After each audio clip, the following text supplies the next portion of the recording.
కేసులో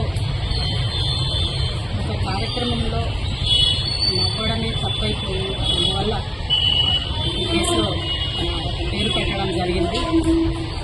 ఈ సంఘటన చూస్తూ ఉంటే బీసీల పైన ఎలాంటి ఉక్కుపాదాన్ని అధికార పార్టీ మోపుతుంది, బీసీలని మానసికంగా ఎలా వేధిస్తుంది అన్నదానికి ఇలాంటి కేసులే ఉదాహరణ. ముఖ్యంగా అనిల్ కుమార్ యాదవ్ గారు తను అధికారంలో ఉన్నప్పుడు ఒక బీసీ నాయకుడిగా, తను ఎమ్మెల్యేగా ఉన్నప్పుడు అనేక మంది బీసీలను, ఆ బీసీల్లో యాదవ సోదరుల్ని మేము పెద్దన్నగా భావిస్తూ ఉంటాం.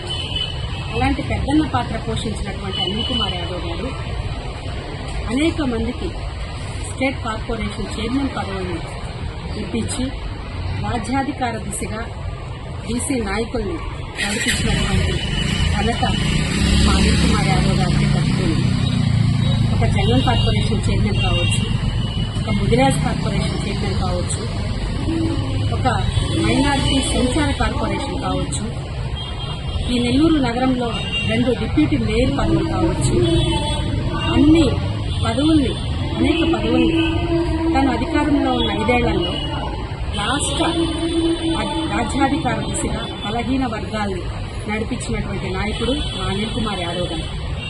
కాబట్టి మా బీసీలందరూ కూడా ఆయనకి ఎప్పుడు వెన్నుదన్నుగా ఉంటాం. ముఖ్యంగా బీసీ మహిళలుగా మేమెప్పుడు కూడా ఆయన చేయిని విడిచిపెట్టాం. ఆయనకి కష్టం వస్తే మాకు కష్టం వచ్చినట్టే, ఆయన్ని బాధ పెడితే ఎంటైర్ బీసీలందరినీ కూడా బాధ పెట్టినట్టుగానే, బలహీన వర్గాల్ని బాధ పెట్టినట్టుగానే మేము భావిస్తూ ఉన్నాం. అగ్రవర్ణాల కొంతమంది ఆయన్ని ఏరా పోరా అంటూ ఉంటే మాకెంతో బాధను కలిగిస్తూ ఉంది. నిన్న కూడా అచ్చోసిన ఆంబోటు అన్నటువంటి పెద్ద పదాలని వాడటం మమ్మల్ని మానసికంగా కుంగదీస్తూ ఉంది. బీసీలు రాజ్యాధికార దిశగా ఉండకూడదా? లేదు, బీసీ నాయకుడిగా ఆయన ఎదగకూడదా? ఏంటో మరి ఈ కూటమి నాయకులే సమాధానం చెప్పాలి. ఏది ఏమైనా కూడా గౌరవ పోలీసు మీద, గౌరవ న్యాయస్థానాల మీద మాకు పూర్తి విశ్వాసం ఉంది. మా నాయకుడు ఏ తప్పు చేయలేదు.